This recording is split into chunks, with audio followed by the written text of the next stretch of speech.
د بېوزلۍ نه تر نړیواله اتلولۍ الله جل جلاله چې وغواړي چاته عزت ورکړي نو د بریا لپاره یې سختې لارې خنډونه هم هواروي.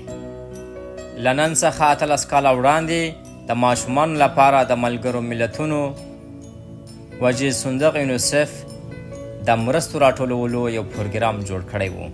د همدې پروګرام په لړ کې یو مور خپل زوی لامین یمال هم له ځان سره راویستی و د مرستې د غوښتلو لپاره تر څو ورسره مرسته وشي.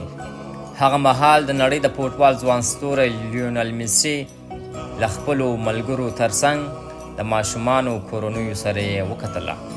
د هغو ماشومانو ترمنځ یو هغه ماشوم و چې لامین یمال نومیده د هسپانیا د ملي لوبډلې سره و. په 2016 کال د فوټبال نړیواله جام اتل شو. ژوند موږ ته دا را زده کوي چې بېوزلي، سختي او نشتون او فقر د بریا خنډ نه دی، بلکې ټینګه او مضبوطه اراده او دوامداره هڅې زموږ ستاسو لوی خوبونه هم په حقیقت بدلولی شي.